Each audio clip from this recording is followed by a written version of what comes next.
In a single day, in just one fatal night, the island of Atlantis disappeared into the depths of the sea.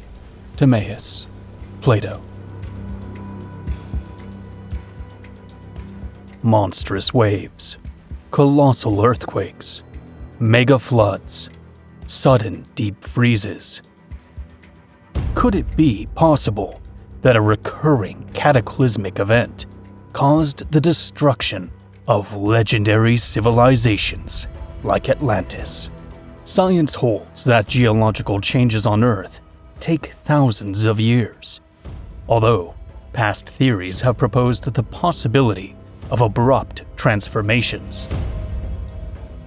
These rapid alterations would trigger gigantic catastrophes, wiping everything out in a matter of days. Why would the CIA classify a copy of a book that speaks of the world's end and the dawn of a new civilization? In the upcoming chapters, we explore a surprising document declassified by the CIA based on a book called The Adam and Eve Story. It speaks of cyclical cataclysms, ancestral catastrophes, and the end of ancient civilizations like Atlantis. Our intention is to open our minds to new possibilities with intellectual curiosity, but without uncritically accepting everything. What you choose to accept or reject is up to you. You will have to think for yourself and draw your own conclusions.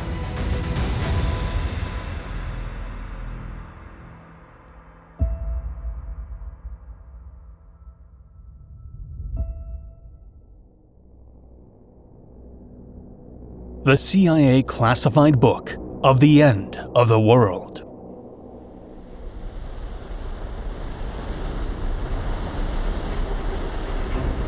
The earthquake begins. Only it's unlike any other earthquake in recorded history. An incredible mountain of water from the Pacific follows the wind eastward, burying Los Angeles and San Francisco as if they were nothing more than grains of sand. The Adam and Eve Story. This book, The Adam and Eve Story, is credited to an author named Chan Thomas, with its first edition published in 1963. It presents a theory about cyclical catastrophes that have supposedly affected the Earth in different eras. The planet undergoes violent and sudden changes, leading to giant waves, massive floods, volcanic eruptions, and the near extinction of humans.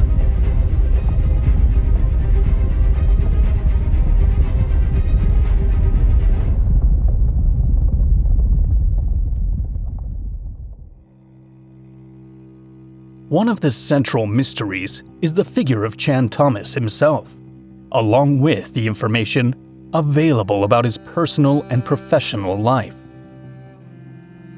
The book includes a brief autobiography in which Thomas claims to have studied at Columbia University, where he earned a degree in electrical engineering in 1943. He also maintains that he was recognized as the foremost authority on cataclysmic geology and had accurately predicted the date and location of various earthquakes. No records exist to verify his assertion of having precisely anticipated earthquakes. Yet, the Scarsdale Inquirer newspaper, in its November 12, 1943 edition, seems to confirm his electrical engineering studies at Columbia University. In that era, it was common for local papers to publish news about their residents.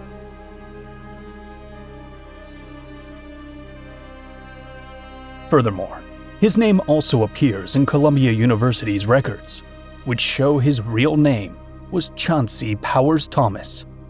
Other newspapers from the period support the idea that he was an engineer of some renown.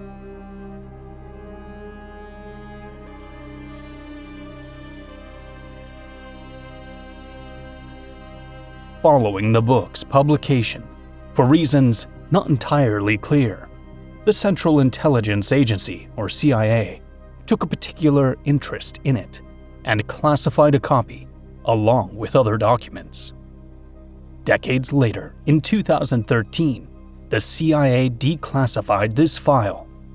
It has been claimed that the original book was over 200 pages long and that the CIA either withheld or eliminated many of them.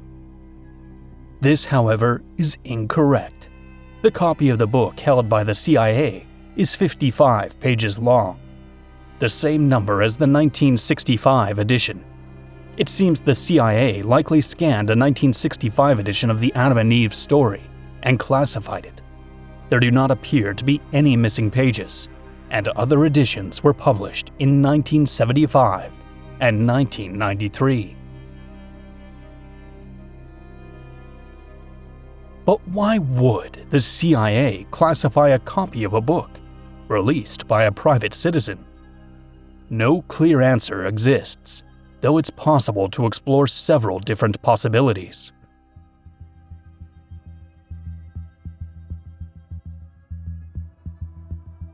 First and foremost, Chan Thomas worked in the 1950s as a project engineer on weapon systems from the Bell Aircraft Company and on the Douglas A-4D Skyhawk aircraft program, both of which were Cold War military projects.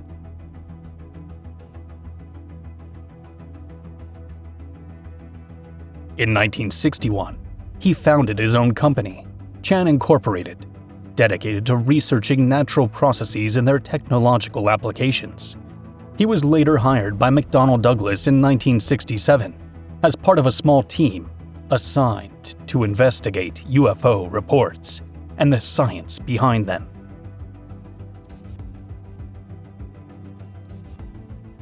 Consequently, Thomas was working for aerospace companies considered strategically important. The CIA also possibly believed he possessed confidential information. Separately, the CIA has the authority to classify documents that, in its judgment, contain sensitive information related to the national security of the United States. Rumor has it that the agency was interested in any study concerning extreme natural disasters that could impact national security. During the 1960s, within the context of the Cold War, the CIA valued any data that could influence America's position against the Soviet Union. In fact, as we will show later, the agency was involved in classified projects on climate modification. Another theory speculates that the book contains geophysical information that might be, to some extent, plausible, and that the agency decided to withhold some of that information to prevent public panic or to study it more closely. Still others think it was simply a work with little scientific support that the CIA reviewed, as it does with numerous texts, without taking any further action. But what if the CIA found something so disturbing in this book that it chose to investigate? Was the agency interested in alternative theories?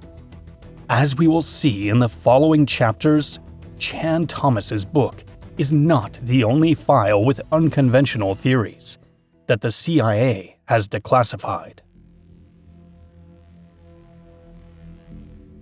The Chan Thomas Cyclical Cataclysm Theory.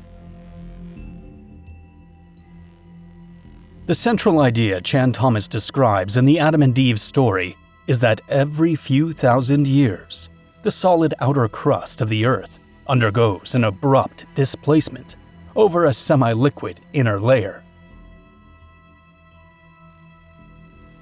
When the crust shifts, the geographic poles drastically change position in a matter of hours or days, causing tremendous earthquakes.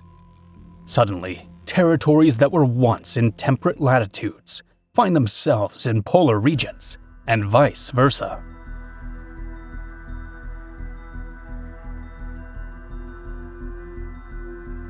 there would be supersonic winds and colossal waves that would devastate everything in their path. Enormous fissures would form, spewing massive amounts of lava, and certain areas would be flash frozen instantly. Chan Thomas connects these catastrophic episodes with the disappearance of advanced ancient cultures, such as Tiahuanaco, Mu, or Atlantis. He argues that myths about great floods, like the story of Noah, are actually memories of previous cataclysms. Furthermore, Thomas reinterprets the first chapters of the book of Genesis. For him, the story of creation and Adam and Eve are symbolic descriptions of a post-cataclysmic scenario. Creation would represent the Earth's discovery after the catastrophe. The sun shines again, dry land emerges, and surviving animals reappear. The story of Adam and Eve is presented as them being survivors of the cataclysm, forced to abandon their homeland before it disappeared.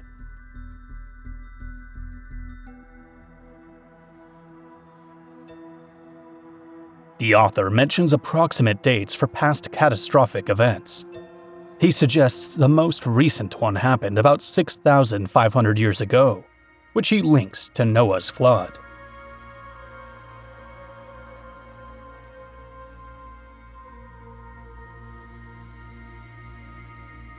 An even earlier event is said to have occurred 11,500 years ago, associated with a great flood that supposedly submerged Atlantis, or a mother continent.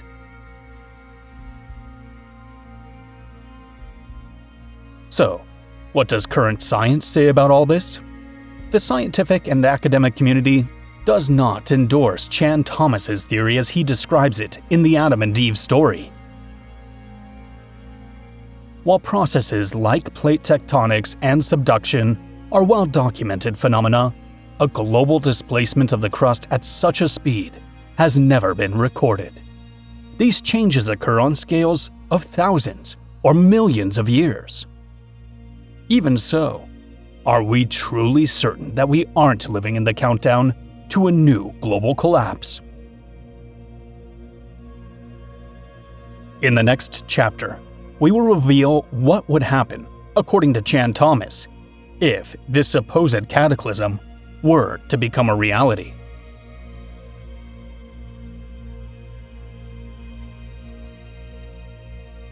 The next cataclysm, according to Chan Thomas. We have seen that the theory of cyclical cataclysms is not defended by science. But if it were valid, what consequences would it bring, and when? According to Chan Thomas, the last cataclysms occurred 6,500, 11,500, and 18,500 years ago. He maintains that these events repeat in intervals of roughly 6,500 years. Therefore, the next catastrophe would coincide with our time. Specifically, he predicted that the following cataclysm would happen sometime within 30 to 500 years from his era.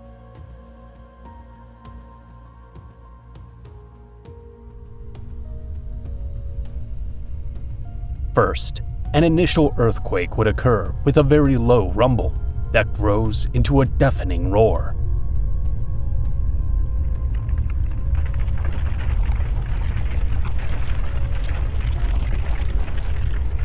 This earthquake would be larger than any ever seen in history.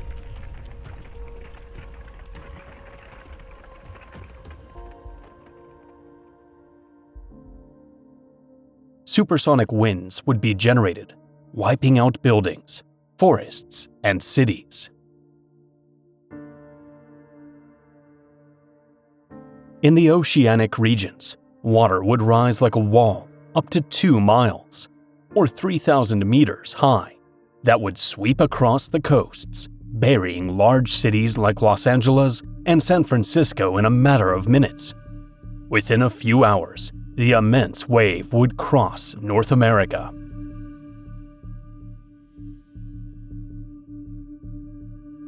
South America would experience an enormous earthquake. The land would melt. A giant wave from the Pacific would bury everything. And finally, all would be frozen. Humans, animals, and plants. Europe would face the impact of a monstrous wave from the Atlantic Ocean, hurricane-force winds, and intense seismic and volcanic activity.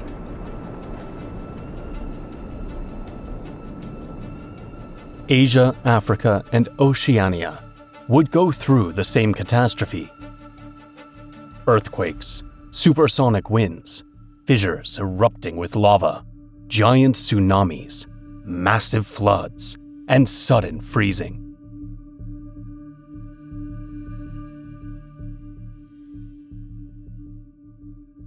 The normal rotation of the Earth's surface would temporarily stop, while the oceans and atmosphere would maintain their inertia. This would cause certain areas to remain facing the sun for an unusual amount of time. Thus, one part of the planet would be deprived of sunlight for a prolonged period, triggering a dizzying drop in temperatures and creating rapidly frozen zones.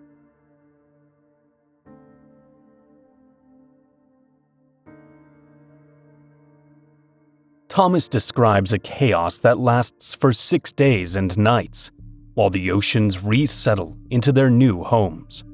On the 7th day, the Earth stops shaking, and the transition to a new equilibrium begins.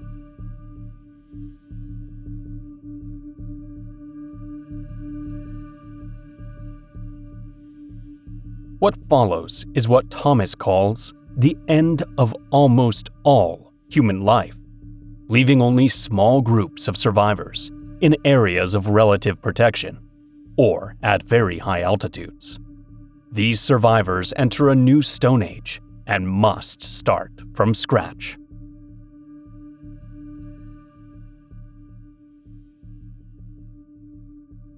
Afterward, the Earth would enter a reset stage, in which the survivors would be forced to begin anew in a drastically transformed world.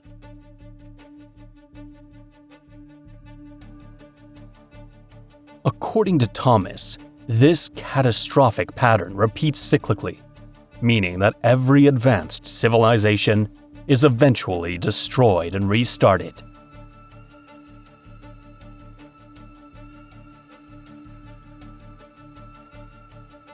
Thomas's theory is striking, but virtually no geologist supports it.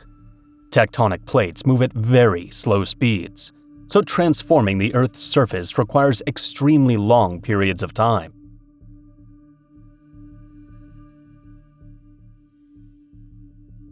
So, why did the CIA classify the book?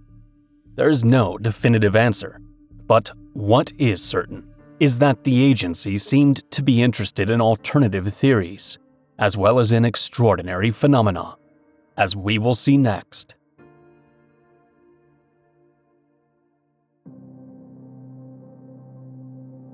Does the CIA investigate extreme phenomena? During the 1960s and 1970s, the CIA showed an interest in unconventional phenomena and paranormal events.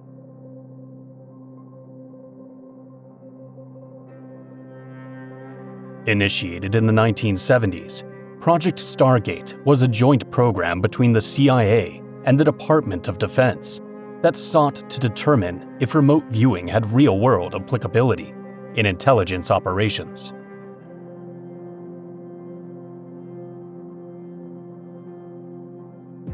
The idea was to remotely see events, facilities, or documents through mental processes. Over time, reports and experiments conducted in government and university laboratories accumulated, always under a high level of secrecy.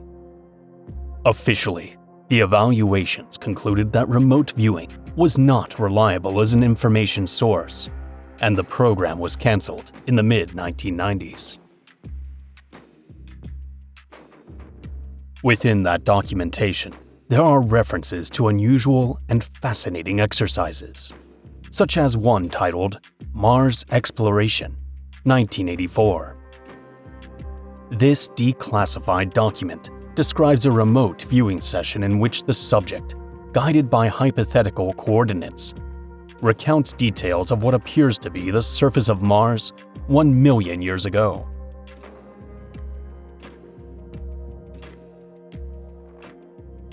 He mentions pyramids, structures, an obelisk, sandstorms, and tall, slender beings. For some, this is proof that the CIA was willing to consider unheard-of scenarios or to experiment with the human mind in unusual contexts.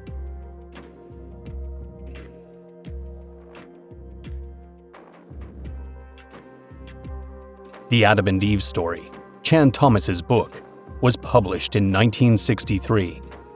Knowing that Project Stargate began in 1970, only a few years later. Could the CIA have been going through a period where it showed interest in paranormal phenomena, alternative theories, and extreme events? Were there studies aimed at examining situations of geophysical collapse or climate modification? Beyond these examples, it is well known that the CIA has been involved in other, equally controversial projects. The most notorious is MK Ultra, which started in the 1950s and was discontinued in 1973, focusing on the manipulation of human behavior through drugs and mind control techniques, with the goal of seeing if it was feasible to program or psychologically break people. The combination of Project Stargate, MK Ultra, the Adam and Eve story, and the Mars Exploration 1984 document, among others, fuel speculation that the CIA maintained, and perhaps still does, a special curiosity for the unknown.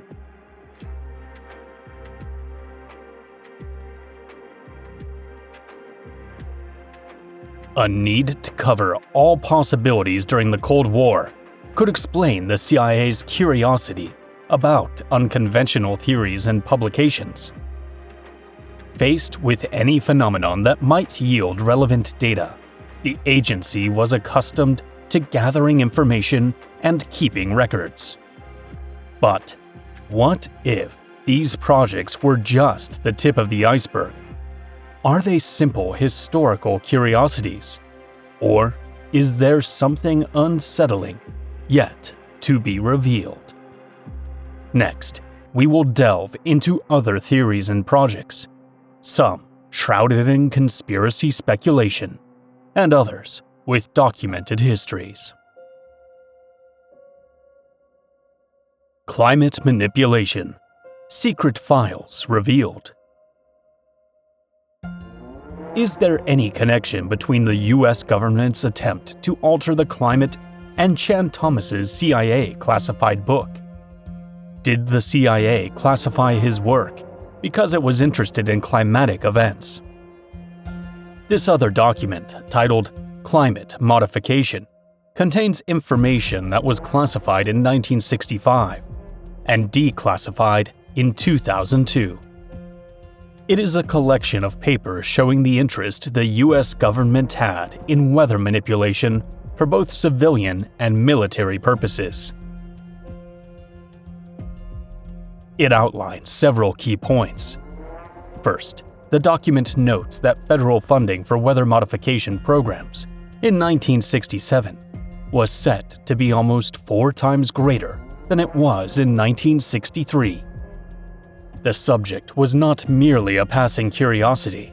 It had the backing of President Lyndon B. Johnson and the interest of entities like the National Science Foundation, the Air Force, the Navy, and other government agencies. Within the text itself, the existence of letters from President Johnson acknowledging the importance of these studies is cited. as are budget tables that show the increased investment. Appendices and letters address the specific projects underway. For instance, proposals are described for dispersing fog at airports, reducing hail through cloud seeding, and studying the possibility of lessening the force of hurricanes.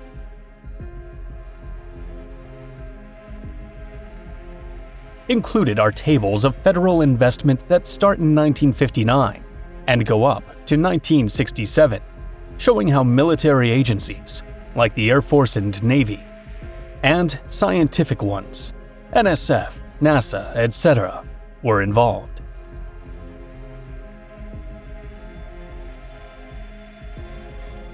In fact, one of the appendices emphasizes NASA's role in satellite observation and NOAA's role in storm prediction and tracking.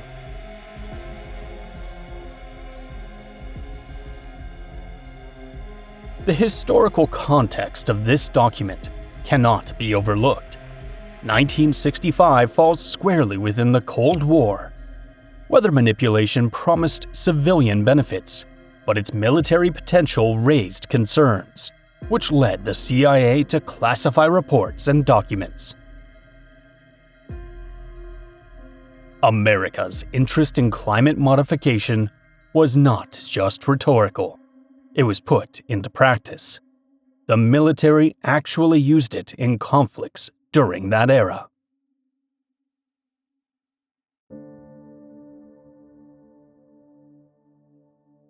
Operation Popeye.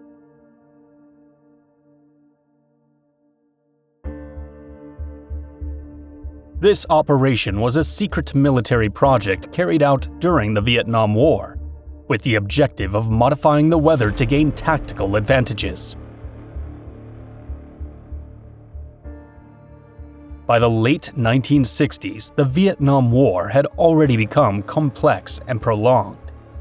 Both the United States and its adversaries were searching for new tactics to tip the scales. The possibility of using the weather as a weapon was tempting. The dense network of trails used by enemy forces could be turned into an impassable quagmire, with more frequent rainfall than usual.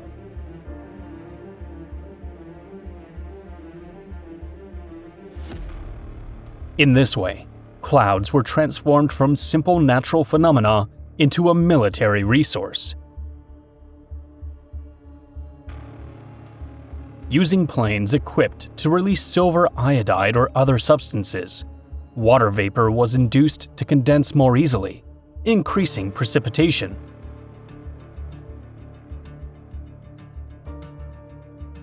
Operation Popeye remained a secret for years, and despite scattered rumors and testimonies, its existence was not officially confirmed until the 1970s.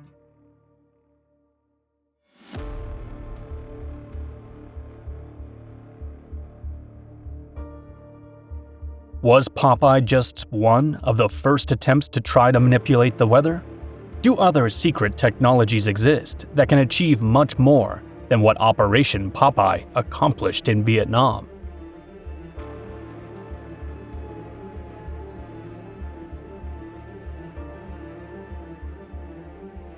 The Montauk Project. We have seen that the CIA explored atypical fields with great interest, such as mind control, remote viewing, and climate manipulation. In this chapter, and those that follow, we will look at a series of mind-bending projects that are considered conspiracies and are not officially accepted. But could they have, at the very least, some element of truth? The so-called Montauk Project has become one of the most famous conspiracy myths in the United States. The story goes that in Montauk, during the 1970s and 1980s, unsettling experiments were conducted involving mind control, time travel, the opening of interdimensional portals, and even contact with non-human entities.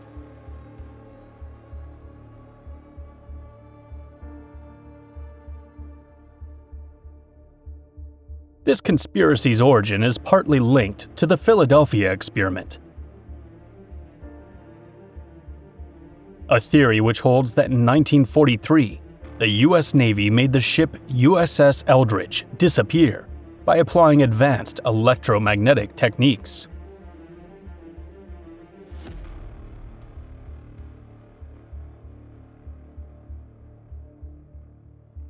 According to this version, some of the secret research derived from the Philadelphia experiment allegedly continued in other locations, with the Montauk base being one of the main sites for testing unusual technologies.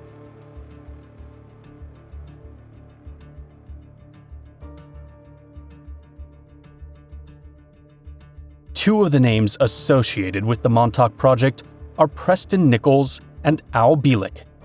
Nichols became known for his book, The Montauk Project: Experiments in Time, 1992, where he claimed to have worked at the Montauk base and witnessed experiments in telepathy, the manipulation of electromagnetic frequencies, and the exploration of timelines.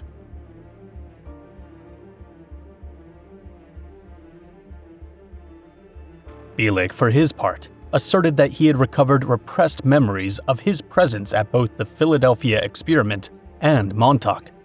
According to his accounts, the government used technology capable of moving people through time and even creating physical realities or entities from psychic energies.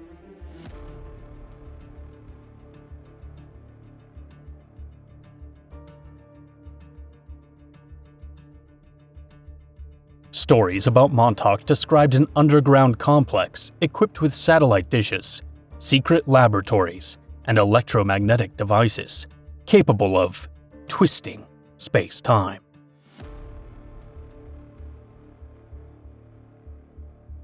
There, human subjects were allegedly subjected to mind control experiments. Speculation suggests the goal might have been to create super soldiers with psychic abilities, or to master technologies that could influence the population on a large scale.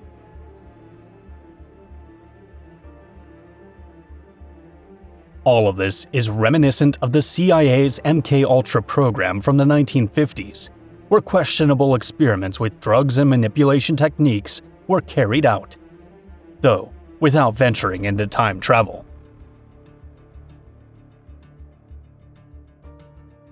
The lack of evidence and bizarre nature of the claims means that skepticism is the majority stance among historians, independent researchers, and the scientific community.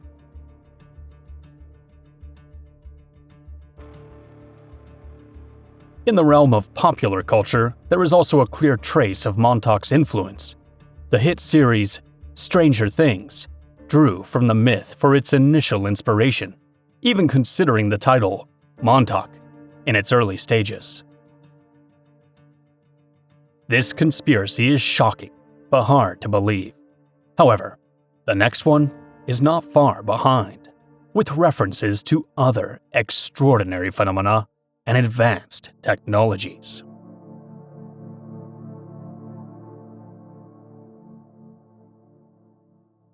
Project Bluebeam. This is one of the most well-known conspiracy theories associated with the idea of an alleged secret plan to establish a new world order. Its origins lie with Sergei Manas, a Canadian journalist who, in the mid-1990s, began to spread the idea that a plan orchestrated by global elites existed. According to his writings, the goal was to generate a series of miraculous events. Satellites, laser beams, or secret devices will be used to project giant figures of Jesus Christ into the atmosphere in predominantly Christian areas, Buddha in Buddhist regions, or Hindu gods in India.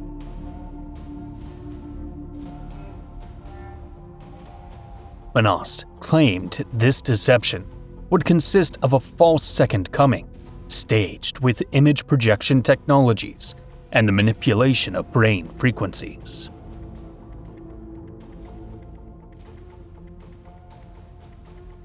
After a certain time, all these figures would merge into a single universal image, a unique Messiah.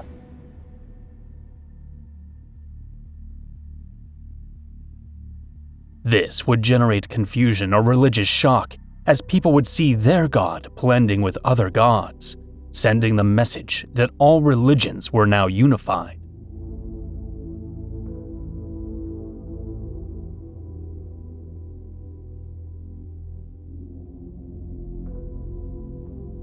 According to Manast's theory, low-frequency waves would be broadcast simultaneously to influence people's minds. The objective would be to make individuals hear or feel the voice of their God speaking to them from within.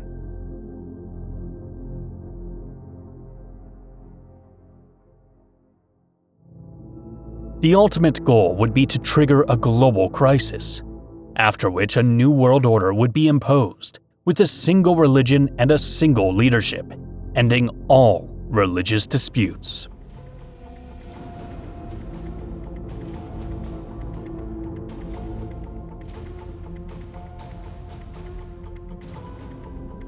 Finally, a fake alien threat or a directed cataclysm would serve to unify humanity under one command.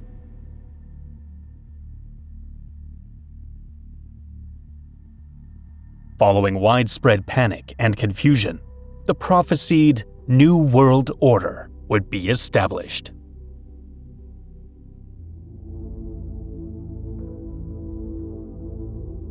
Those who dismiss Project Bluebeam as a hoax point to the lack of evidence.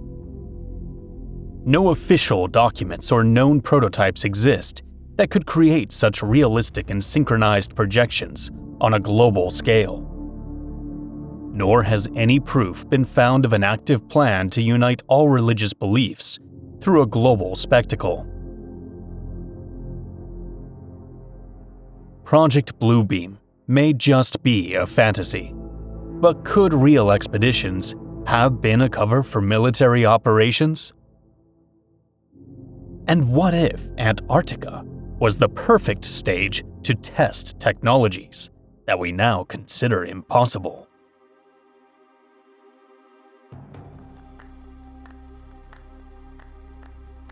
Operation High Jump. Officially known as the United States Navy Antarctic Development Program, this expedition took place between 1946 and 1947, under the command of the renowned explorer Richard Byrd. The mission's stated purpose was to conduct training in extreme conditions in Antarctica, establish a research base, and expand knowledge about the continent after the end of World War II.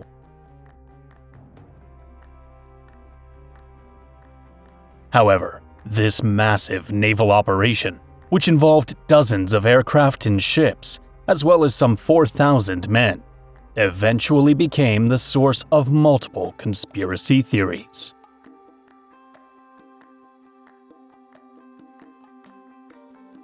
For some, High Jump was not only pursuing scientific goals, but was also searching for secrets hidden beneath the Antarctic ice, from underground Nazi bases to remnants of advanced technologies or signs that the Earth might have entrances to inner worlds.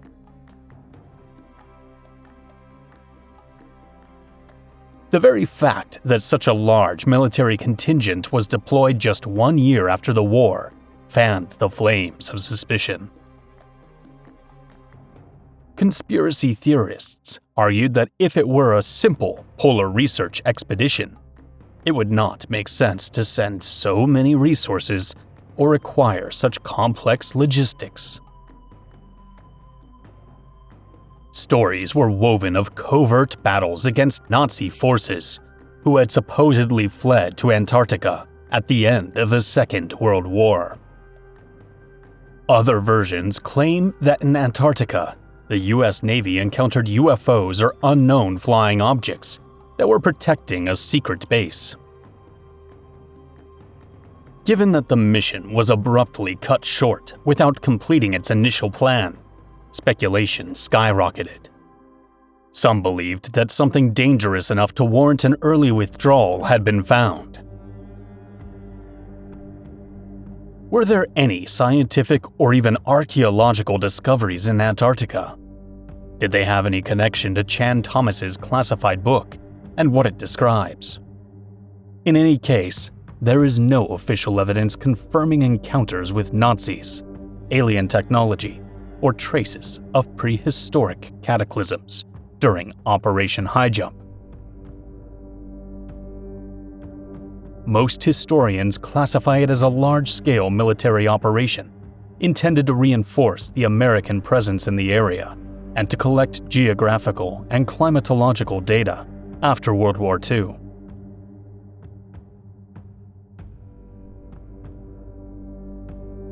We have explored possible projects and theories that may have some relation to the book The Adam and Eve Story. At the very least, the CIA seemed to have a real interest in climate modification and in an extraordinary phenomenon. But Chan Thomas's book is not limited to his cataclysmic theory. It also discusses the disappearance of ancient cultures like Atlantis and Mu.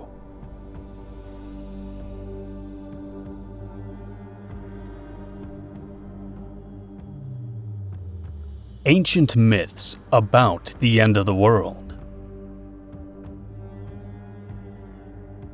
The book mentions the city of Tiahuanaco as a highly advanced place with canals and astronomical observatories, which was supposedly submerged in a catastrophe and later rose to its current altitude.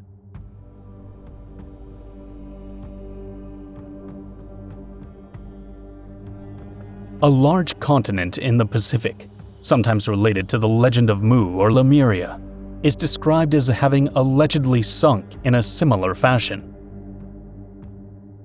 In the Atlantic, reference is made to a vast landmass linked to the idea of Atlantis, which ended up fragmented after a cataclysm thousands of years ago. The scientific community does not endorse these interpretations. Apparently, Thomas was familiar with the myths of destruction and ancient catastrophes, and included them in his cyclical theory. What myths from past cultures recount apocalyptic catastrophes and the resetting of humanity? In ancient Mesopotamia, one of the oldest stories of a great flood that devastates the earth originated. Present in the so-called Epic of Gilgamesh, with its first version dating to around 2100 BC. This text describes the adventures of King Gilgamesh and introduces a character named Utnapishtim. According to the story, the gods, led by Enlil, decided to destroy humanity with a colossal flood.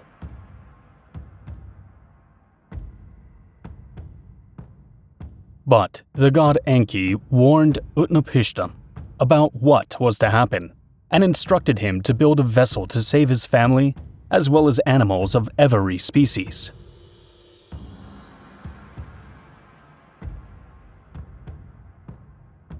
Once the waters receded, Utnapishtim was granted eternal life as a reward for his obedience.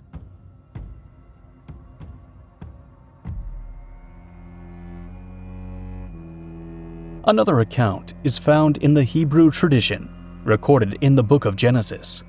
God warns Noah about a universal flood intended to purify the world of human wickedness.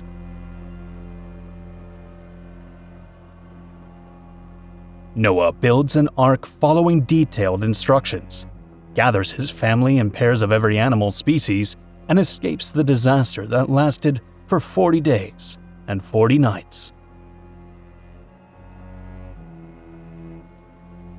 When the waters subsided, the ark came to rest on the mountains of Ararat, and with that, a new era for humanity began. This version shows similarities to the Sumerian story of Utnapishtim, which points to the possible transmission of the myth over time. In ancient India, the Hindu tradition presents the story of Manu and the Great Flood, mentioned in texts like the Shatapatha Brahmana and the Matsya Purana. It is told that Manu, the first man, received a warning from a fish that turned out to be an incarnation of the deity Vishnu. The fish advised him to build a large boat to save himself from the flood that would submerge the world. In the Americas, there is the account recorded in the Popol Vuh, a sacred text of the Mayan culture.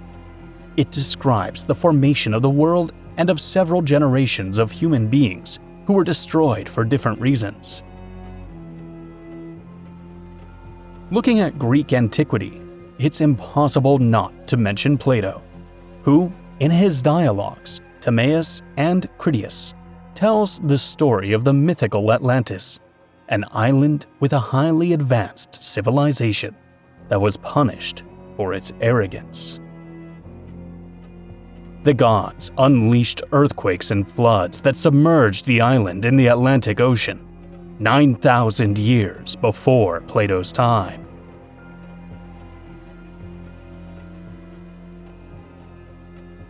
These myths show that the idea of an initial catastrophe seems to arise in various cultures as a way of explaining the origin of civilization. But what if they are more than just myths? And what if they recount a common cataclysm that occurred thousands of years ago and could happen again?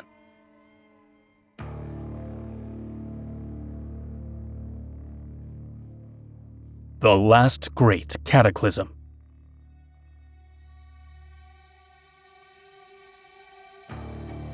Throughout history, approximate dates have been proposed for a great disaster that abruptly transformed the face of the earth or affected vast regions.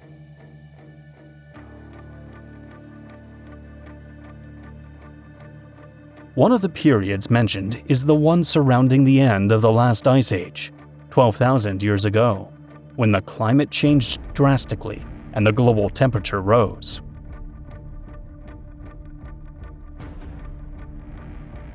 In some places, this process was reportedly slow and gradual, but in others, according to various hypotheses, there were violent floods, land displacements, and the extinction of large animals like mammoths.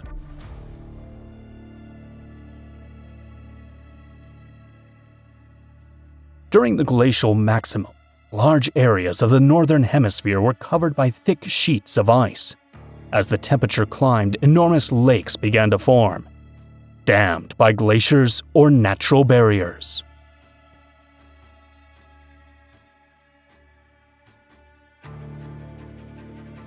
If those barriers gave way at any point, gigantic torrents of water would have been released in a matter of days or weeks.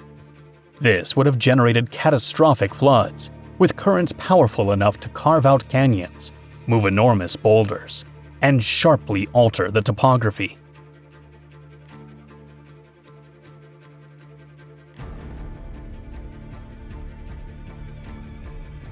In addition to these specific episodes, the global rise in sea level, resulting from the melting of polar ice on several continents, inundated coastal areas all over the world, although this process occurred gradually.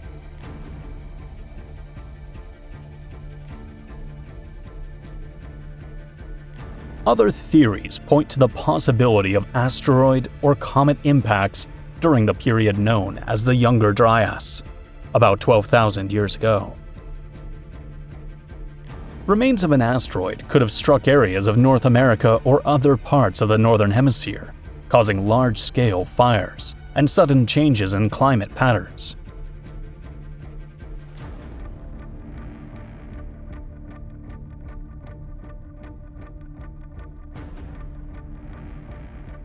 Not only that, but the airburst would have melted the glaciers, leading to flash floods and producing transformations that marked the civilization of that era. The researcher and writer Graham Hancock speaks of lost cultures that he suggests developed before known history. Hancock proposes that certain constructions or sites, like the Göbekli Tepe, indicate that a high level of organization and astronomical knowledge existed more than 11,000 years ago, far earlier than what is attributed to the first agricultural societies. From this perspective, a world-scale disaster such as the supposed cometary impact of the Younger Dryas would have wiped out most of these civilizations, leaving only a few survivors who later mixed with less developed people.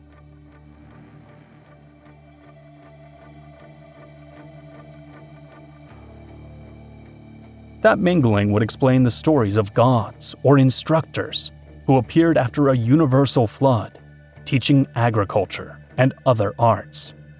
Among the myths of civilizational destruction, one in particular continues to generate debate about its possible foundation in a real empire.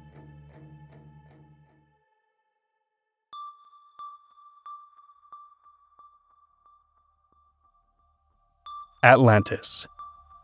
Myth or reality? There was an island situated in front of the strait, which you call in your language the Pillars of Hercules.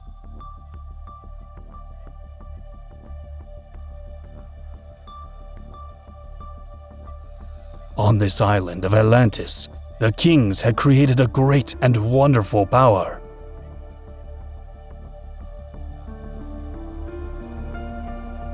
It held sway over the entire island, as well as over many other islands and even parts of the continent. But in the times that followed, great earthquakes and floods occurred, and in a single day and a single night of misfortune, the island of Atlantis disappeared into the depths of the sea. Timaeus, Plato. Could a cataclysmic event at the end of the last ice age have been the cause of Atlantis' downfall? Did the Atlanteans even exist? In his dialogues, Timaeus and Critias, Plato describes an island located beyond the Pillars of Hercules, what is now the Strait of Gibraltar, that was supposedly home to a highly advanced civilization.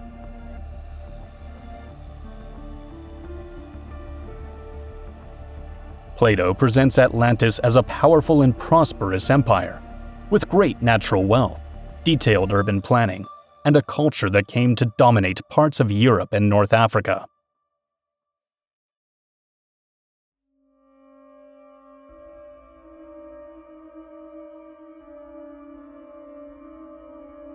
However, its ambition and moral decay are said to have led to the wrath of the gods, causing the island's sudden disappearance beneath the waves. In antiquity, some thinkers like the historian Strabo and the geographer Crantor considered that the story of the Atlanteans might contain some truth. Others saw it as an allegorical myth, a device Plato used to illustrate the importance of virtue over arrogance.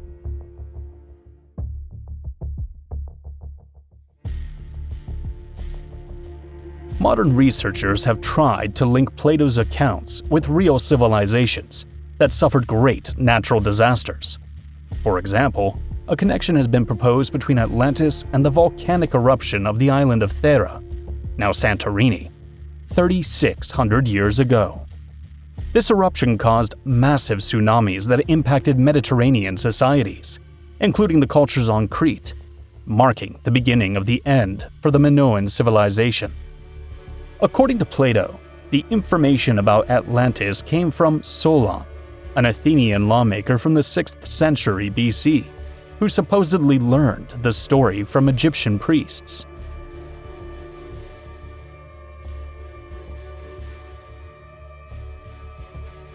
Those accounts claimed the island continent existed and disappeared 9,000 years before Solon's time, which places Atlantis about 11,600 years ago from the present day.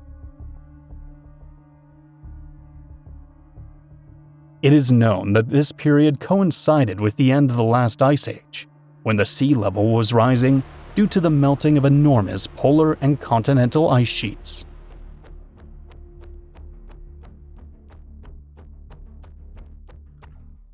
Sudden climate phenomena have also been investigated, such as the aforementioned Younger Dryas event, which occurred approximately 12,000 years ago and could have triggered megafloods or rapid changes in certain locations. Therefore, the chronology of the last ice age and the Younger Dryas event roughly overlaps with the date attributed to Atlantis. Is this just a coincidence? Did a megaflood from the last ice age cause the disappearance of Atlantis? Most specialists find no archaeological or geological evidence for the existence of Atlantean civilization. It is argued that if a culture of such complexity had existed, it would have left behind material evidence, whether in the form of buildings, pottery, inscriptions, or tools. Even if the island were submerged, one would expect to find clear signs on the seabed, such as organized walls or foundations. But so far, no conclusive proof has been found.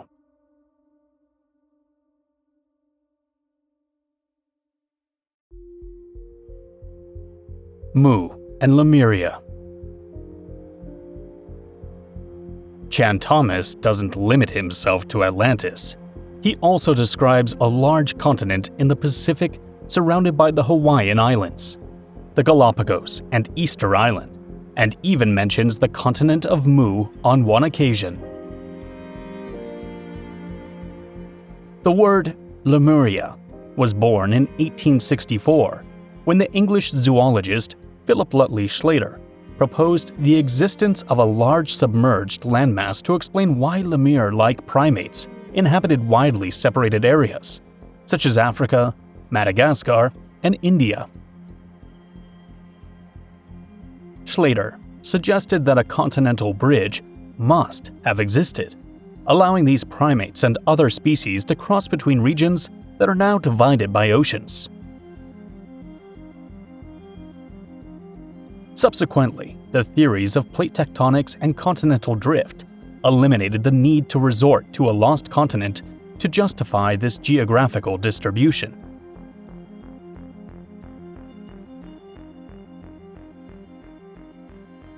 However, the term Lemuria endured and was adopted by other authors, who imagined this place as a society of great wisdom, a bastion of ancient spirituality that was ultimately submerged after a natural cataclysm.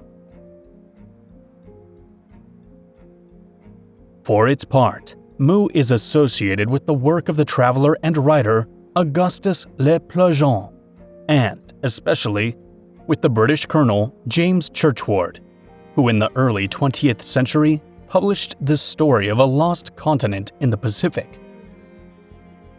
Churchward claimed to have translated mysterious tablets that, according to him, spoke of a remote civilization called Mu,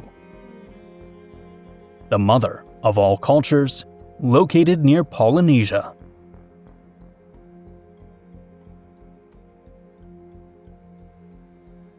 According to these declarations, Mu had stretched across an enormous region and left traces in places like Easter Island and the megalithic structures in Polynesian areas.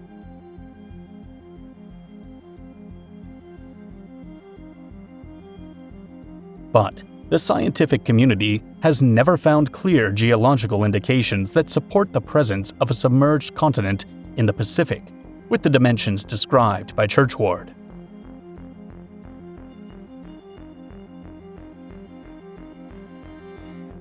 Some local legends in areas of the Pacific or Indian Oceans have also been used to corroborate the existence of a sunken continent.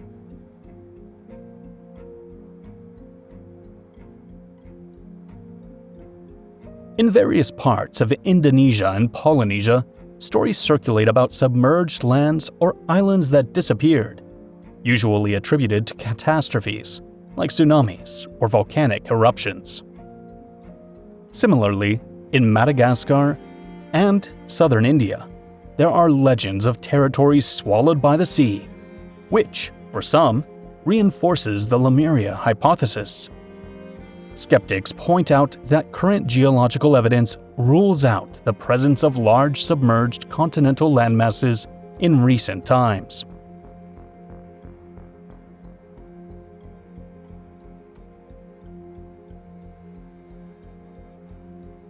We have seen how Chan Thomas and other authors have considered the possibility of ancient civilizations being extinguished by natural cataclysms.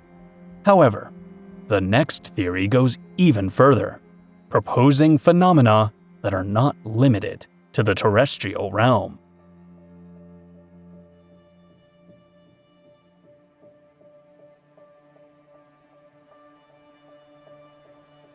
Immanuel Velikovsky's Worlds in Collision.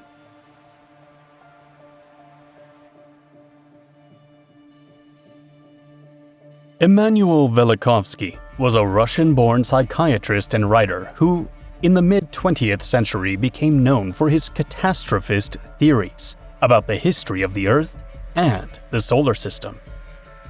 His work, Worlds in Collision, published in 1950, generated intense controversy in academic circles by proposing that the Earth had experienced close encounters with other planets in relatively recent historical periods.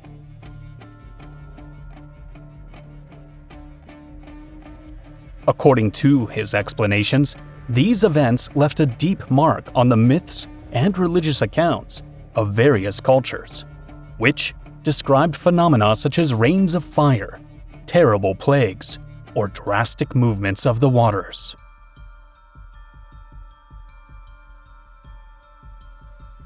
Velikovsky's central idea revolved around the hypothesis that Jupiter had ejected material that later formed the planet Venus.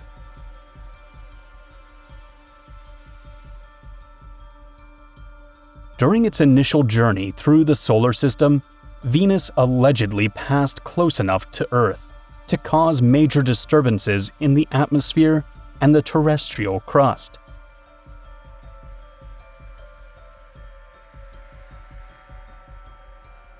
Velikovsky observed that various civilizations had a myth of a wandering star or a comet that caused global disasters. Since these stories shared similar events, he considered them to be versions of the same historical event, the close passage of a celestial body. Subsequently, Velikovsky postulated that Mars also had a close pass with Earth, adding to the disturbances.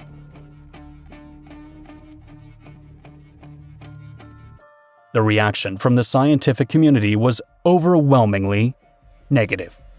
They pointed out that the planetary movements are governed by very precise laws, and that there are no records of disturbances on the scale Velikovsky described.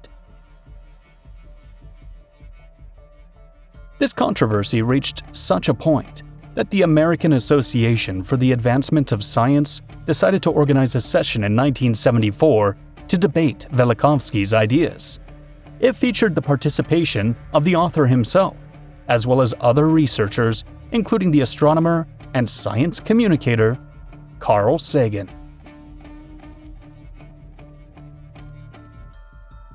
At that meeting, Sagan delivered a rigorous and detailed critique of the postulates in Worlds in Collision, emphasizing that celestial mechanics did not support the premises of close encounters with Venus or Mars in a relatively recent era. He also questioned the literal interpretation of ancient texts as testimony of planetary collisions. Something noteworthy about that encounter was the attitude of some scientists who had tried to suppress Velikovsky's publications or discourage their distribution. Sagan, despite his firm criticism of Velikovsky's arguments, commented that the worst aspect of the Velikovsky affair was the attempt by certain sectors of the scientific community to silence him completely. For him, bad ideas eventually collapse under the weight of evidence when subjected to scrutiny, without requiring censorship.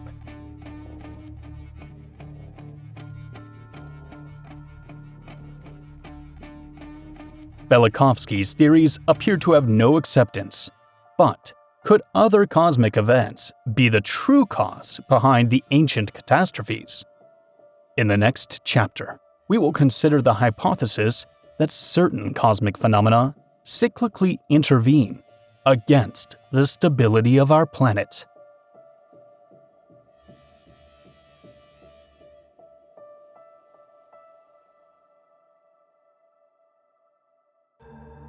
The hypothesis of periodic cosmic collisions. This hypothesis suggests that the Earth, or even the solar system as a whole, could experience impacts from comets, asteroids, or other space objects at regular intervals. Mass extinctions are one of the key points for examining this possibility. Paleontologists have identified several biodiversity crises in the fossil record, including the Great Permian-Triassic extinction event about 252 million years ago.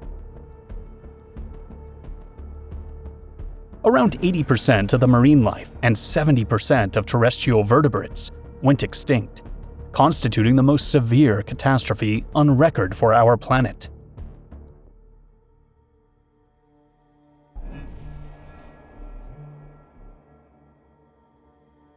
Its exact cause is unknown, but it could have been the result of extreme volcanism, the impact of a large meteorite, or the release of gases trapped in the ocean.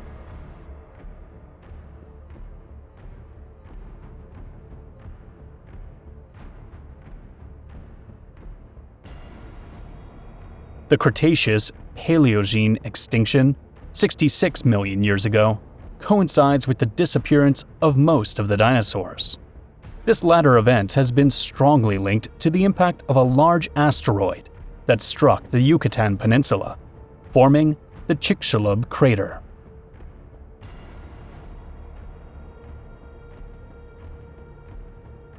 Could these kinds of mass extinction events repeat in a cyclical manner? One proposal is known as the Nemesis hypothesis. It emerged in the 1980s from scientists like Richard Muller, who speculated that the Sun might have a very faint companion star, which he named Nemesis.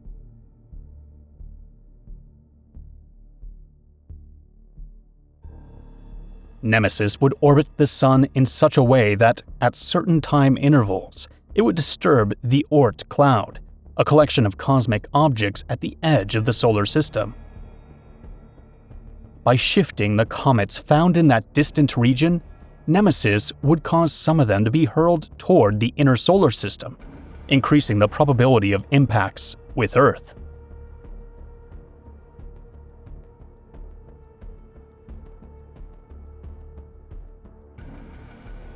Muller and his colleagues connected these disturbances to a possible pattern in the record of mass extinctions, suggesting an interval of about 26 or 27 million years.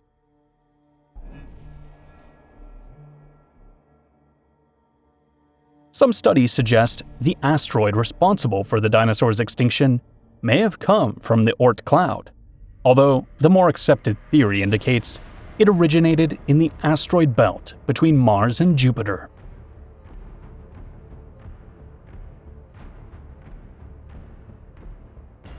However, astronomical searches aimed at finding the Sun's hypothetical dark companion have been unsuccessful, and recent statistical analyses have not confirmed that regular interval in extinctions. On the other hand, it is known that on scales of millions of years, various stars can pass through the vicinity of the solar system.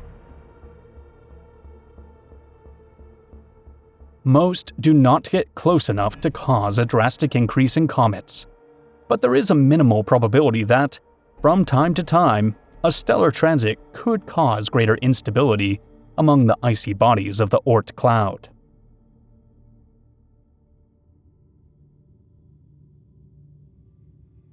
Nevertheless, these models remain speculative and lack a pattern that is widely accepted by scientists. Even so, the theory that the cosmic environment occasionally becomes hostile during specific phases is not ruled out. The important thing will be to continue researching and collecting astronomical and geological data to assess if a real periodicity exists.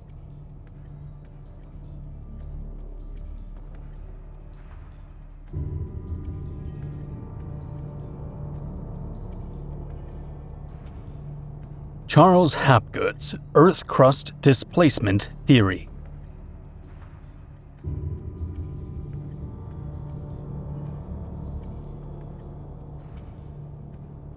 Chan Thomas was not the only author to propose that the Earth's crust experiences rapid displacements. In 1958, Charles Hapgood, an American professor, published Earth's Shifting Crust, with a foreword written by Albert Einstein.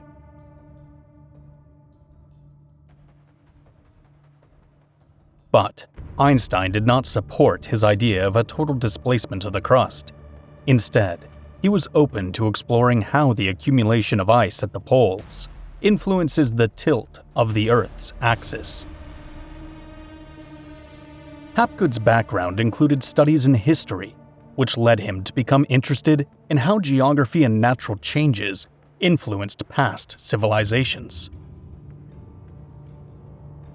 His attention was focused on ancient maps, like the famous Puri-Reis map, dated 1513, which shows coastlines with surprising detail that some associate with Antarctica or parts of the American continent.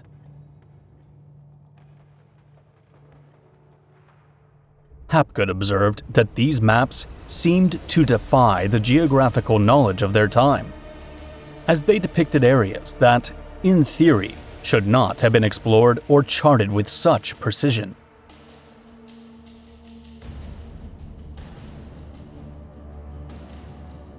Intrigued by these anomalies, he questioned whether the Earth's axis or the poles had changed position in the past, thereby altering the location of the continents.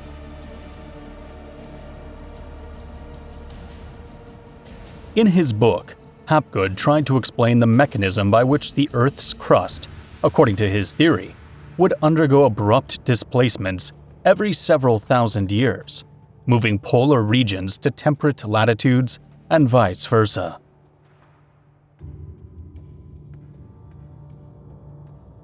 Among the possible reasons he gave to explain the movement, he mentioned ice accumulation at the poles, variations in the distribution of landmass, and astronomical influences.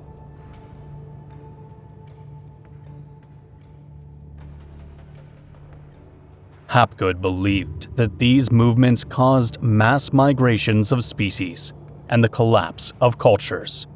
He maintained that the presence of frozen mammoths in Siberia, with stomach contents typical of temperate climates, was evidence of a sudden change in latitude, rather than attributing it to gradual cooling processes. Likewise, he speculated that ancient ruins found in different regions of the world could be related to sudden changes in climate or sea level, all as a consequence of the abrupt displacement of the crust. The historian asserted that his theory offered a more convincing answer to the presence of advanced features on ancient maps. If Antarctica, in remote times, had been located at a different latitude, it could have been free of ice, allowing for the exploration and mapping of its geography. As for its scientific reception, most geologists have maintained that there is no solid evidence to support such a large-scale and sudden displacement of the Earth's crust.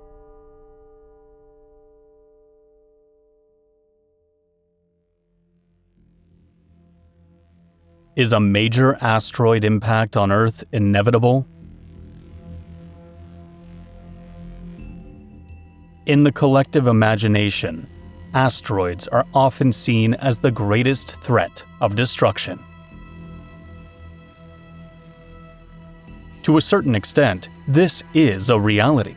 A major impact is only a matter of time, especially when considering the number of asteroids that have struck the planet over thousands of years.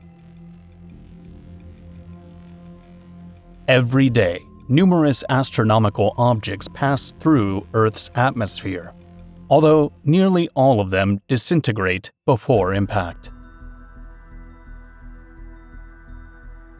There is no fixed interval that guarantees the impact of a large asteroid, but estimates indicate that one approximately 100 kilometer or 0.62 mile in diameter could strike the Earth on average every 500,000 to 1 million years.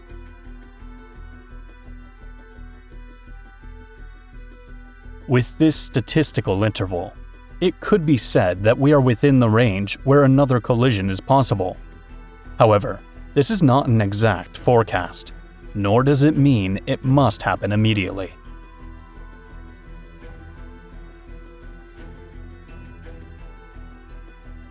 Lonar Crater in India may have been caused by an asteroid just over 1 kilometer or 0.62 miles in diameter about 10,000 years ago.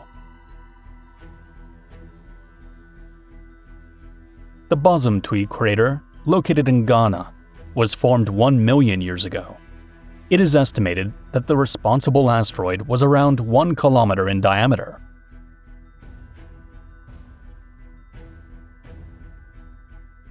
If an asteroid of this size were to impact, it would pose a global problem.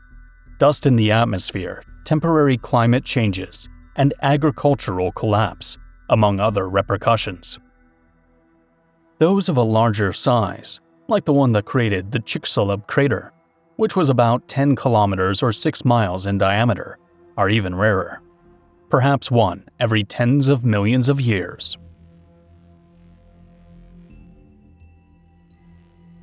Taking as a reference that the Chicxulub crater hit 66 million years ago, we can make two very simplified calculations. If these impacts occurred every 50 million years on average, we would be 16 million years overdue. Should the average interval be 100 million years, there would be about 34 million years left to reach that hypothetical figure. In any case, these numbers are very general statistical projections. There is no cosmic clock that precisely marks when the next major impact will occur.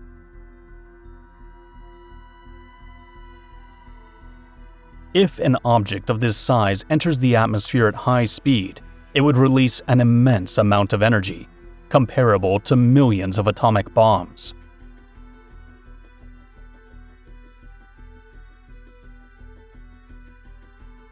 Solar radiation would be reduced by the cloud of debris in the stratosphere, leading to the mass death of plants and the disruption of food chains.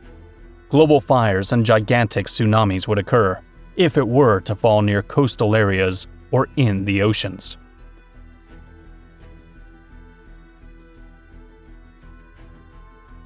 In such a situation, the lack of sunlight, the firestorms, and the likely disintegration of social cohesion would make the long-term survival of civilization very difficult.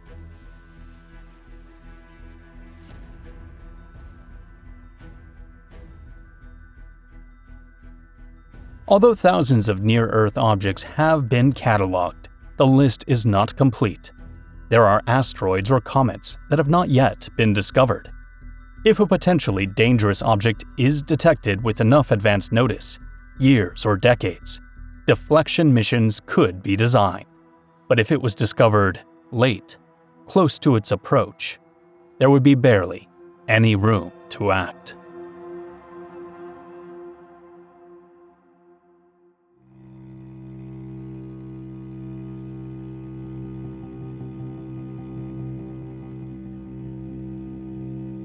Extinction events.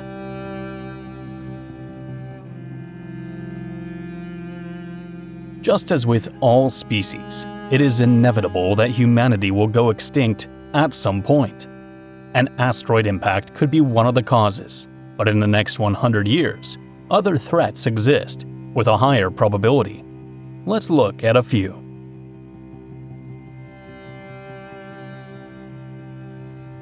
Number 1. A global pandemic. Throughout history, humanity has faced devastating pandemics that have decimated populations and reshaped entire societies.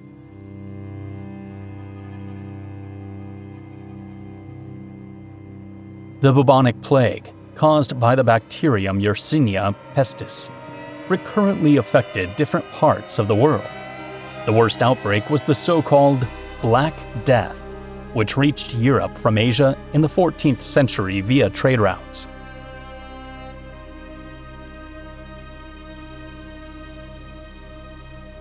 It is estimated that between 30% and 60% of Europe's population died during this pandemic. Globally, an estimated 75 to 200 million people perished.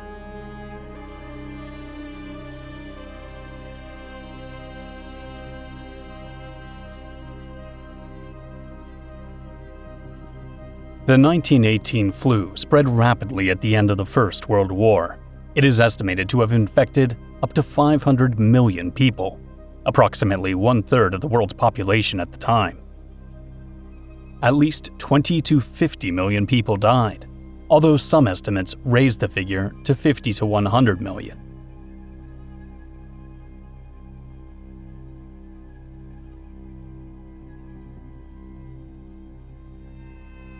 The risk of a new pandemic emerging in the future is not a matter of if, but when. Infectious diseases are constantly evolving, and new, more aggressive variants can emerge through natural processes, like genetic mutation and viral recombination.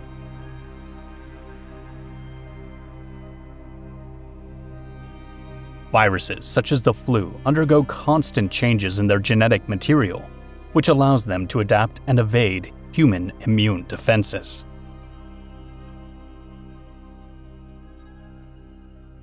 Regarding bacteria, antibiotic resistance is growing at an alarming rate, which could make infections that are treatable today become deadly in the future.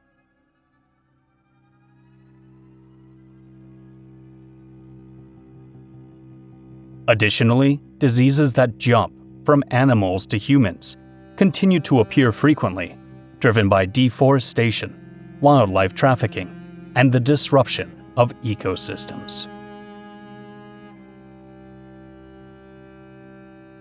In an extreme scenario, a pathogen with a mortality rate of 50% or more, combined with a long, symptom-free incubation period and high airborne transmission capability, could overcome any containment efforts.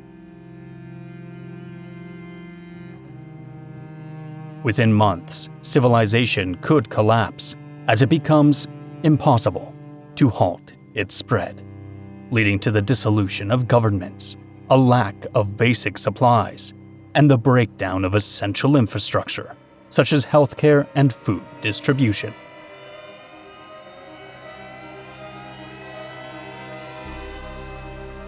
Globalization and modern transportation accelerate this risk. Whereas in the Middle Ages a disease took years to spread from one continent to another, today an infected traveler can spread a virus to multiple countries in a matter of hours.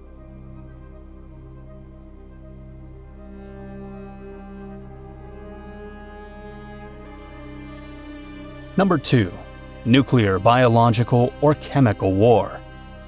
The possibility of a global conflict with weapons of mass destruction remains one of the greatest threats to humanity.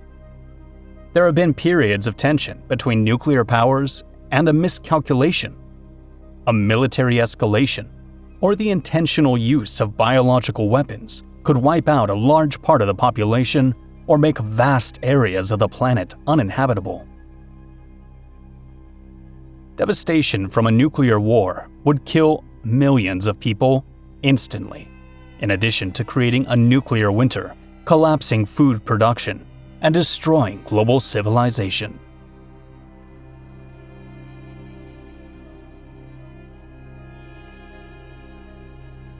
Number 3. Economic collapse and food crisis. The collapse of the global financial system, aggravated by inequality, inflation, and resource scarcity, could lead to mass famine and conflicts over food.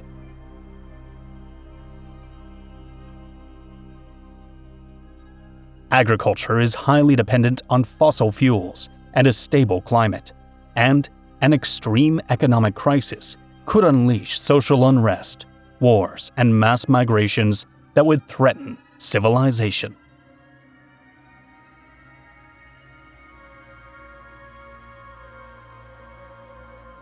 Number 4.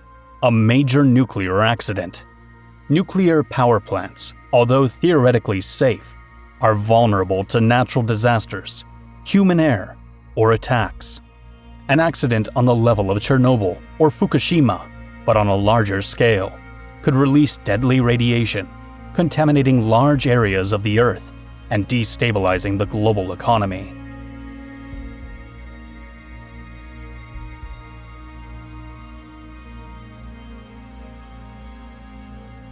Number 5.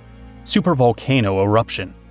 While less likely within 100 years, the eruption of a supervolcano like Yellowstone or Toba would have the potential to create a volcanic winter that would collapse global agriculture and trigger a food crisis.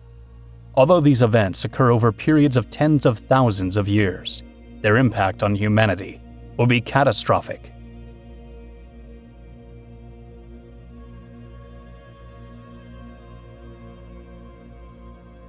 Number 6. Extreme solar storm. The Carrington event of 1859 was a warning of what an extreme solar storm is capable of causing. A large-scale electromagnetic pulse would disable electrical grids and communication networks worldwide, collapsing modern society which depends on technology. It would not extinguish humanity, but it would have the capacity to drastically reduce it and collapse civilization. Number 7. Artificial intelligence out of control. Although it sounds like science fiction, experts like Elon Musk and Stephen Hawking have warned about the dangers of a super-advanced artificial intelligence. If an AI were to achieve full autonomy, there would be a risk of it becoming hostile toward humanity, making unpredictable decisions and displacing humans. The advancement of artificial intelligence has been one of the greatest technological revolutions in history, enabling progress in numerous fields, such as medicine, industry, logistics, and communication. Today, artificial intelligence is in a stage of development where it is still dependent on human intervention. However, its progression toward higher levels of autonomy and intelligence could become an existential threat to our species.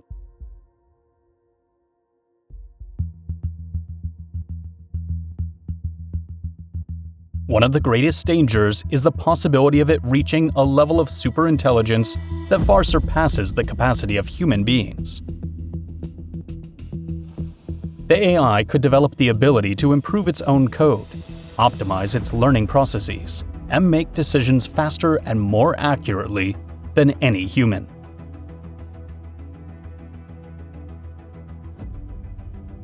This situation has been described as the intelligence explosion, where an AI rapidly transitions from being a controlled tool to an uncontrollable and potentially hostile entity. The problem is not that artificial intelligence would develop a human-like consciousness or a will of its own, but that it could simply consider humanity an obstacle or an expendable resource in achieving its goals.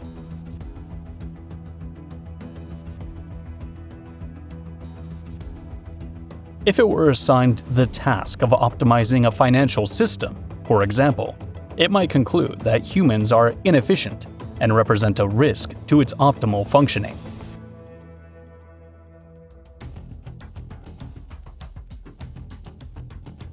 This particular problem has been illustrated in the famous thought experiment of the paperclip maximizer. Suppose an AI is programmed with the simple objective of making as many paperclips as possible, but it is not given any constraints on how to do it.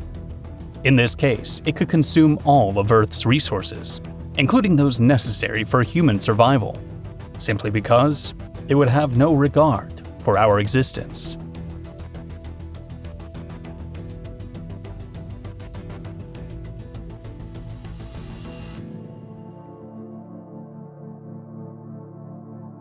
Beyond the threat of a rogue artificial intelligence acting on its own, another equally concerning risk exists: the use of AI as a weapon.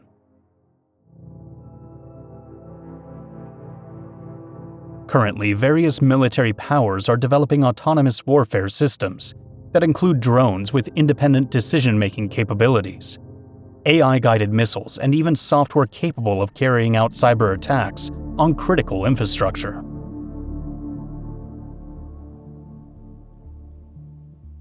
As these technologies advance, the risk of a military AI being programmed without sufficient constraints increases. If an AI system is designed to make strategic decisions autonomously in a military conflict, it might consider the total elimination of an enemy population as the best solution to guarantee victory.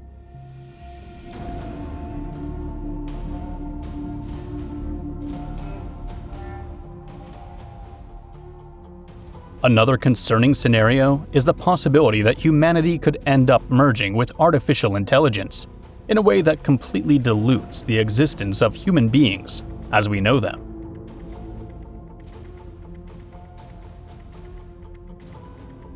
Should people in the future choose to transfer their minds to digital systems or merge with advanced AIs, the distinction between human and machine would blur to the point where humanity as a biological species would cease to exist.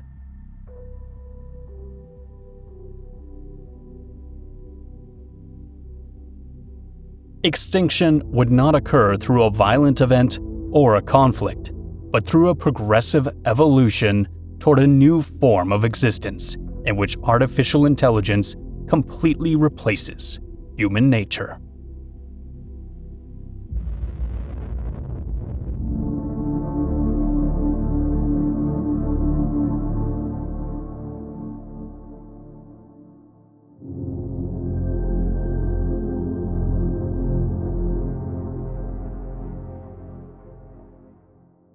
The Silurian hypothesis. Were there prehumans? The sudden extinction of humanity, for example in the wake of a large asteroid, would bring about a series of gradual and profound changes on Earth.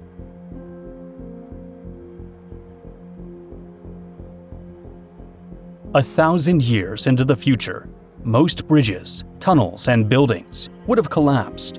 Without regular maintenance, corrosion and weather would manage to demolish structures of steel, concrete, and glass.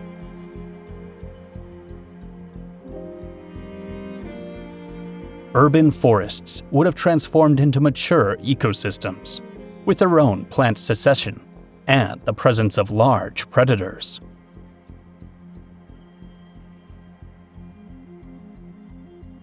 One million years later, the continents would have continued their drift, a subtle change compared to larger geological scales. Even so, tectonics, sedimentation, and erosion would have erased the vast majority of direct traces of human civilization. Almost all buildings would have been reduced to dust or buried architectural fossils.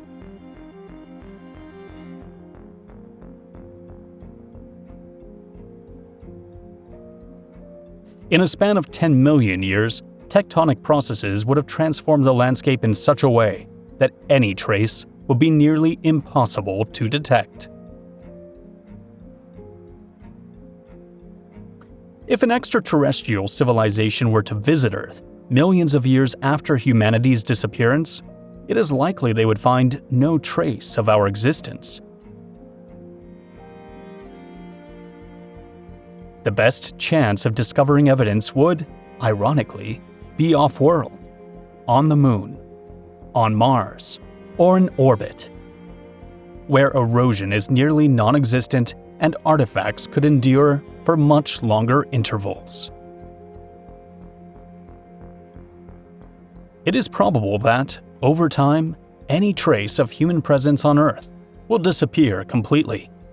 This leads us to a disturbing proposition. Did an intelligent civilization exist on Earth before us?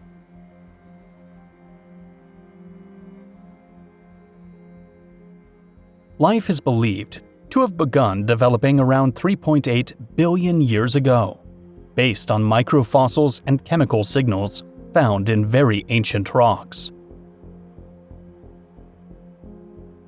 Hominids, who are our most direct ancestors, split from the evolutionary line of chimpanzees between 6 and 7 million years ago. Our own species, Homo sapiens, emerged around 300,000 years ago and developed complex cultures in the last 50 to 100,000 years.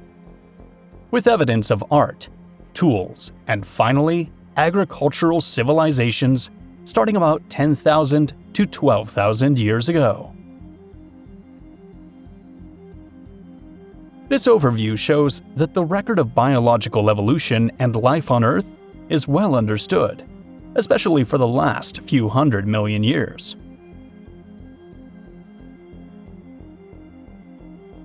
Still, the question arises, with so many millions of years of history, could a previous civilization have existed in a remote period, perhaps between 300 and 400 million years ago, or even earlier?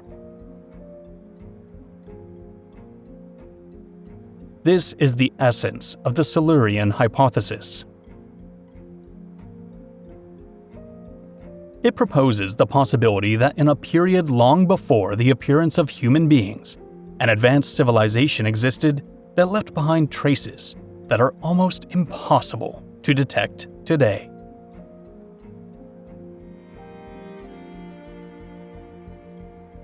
If a complex society existed 350 million years ago and came to harness energy from the atmosphere or the subsurface, it is possible that no recognizable ruins of buildings, roads, or technological artifacts would remain. The continents have moved over the centuries, with continental drift and volcanic activity creating and destroying mountain ranges, trenches, and plains. Natural wear and constant erosion transform the Earth's surface, while subduction at tectonic plate boundaries can push entire layers of soil and sediment into the Earth's mantle, melting any physical trace.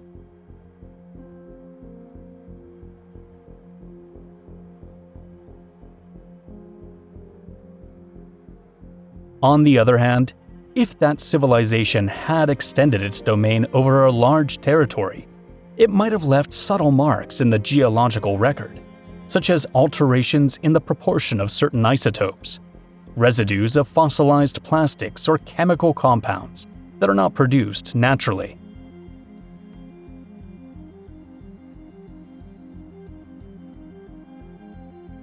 With the passage of tens of millions of years, these clues would disperse and become almost unrecognizable. But some scientists argue that anomalies could appear when analyzing ancient rocks. Nevertheless, no undeniable samples of this type have been found.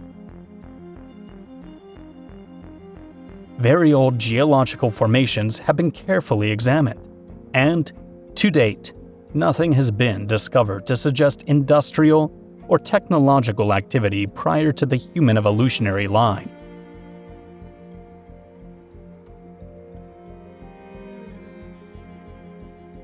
The same would apply to a supposed pre-human civilization with spacefaring capabilities. If they had sent probes or built something off-world, their remains would be better preserved, making them harder to destroy. If one day structures were discovered on Mars, would they belong to a pre-human civilization that left Earth, one that developed on Mars independently, or an intelligent species from another world?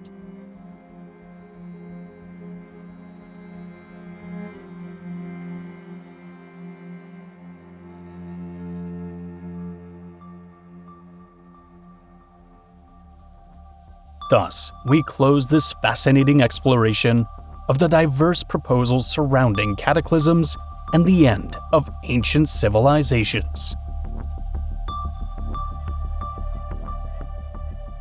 Ultimately, it is difficult to determine the exact reasons why the CIA classified Chan Thomas's enigmatic book, although it could have been related to the context of tension and the interest in climate modification at the time.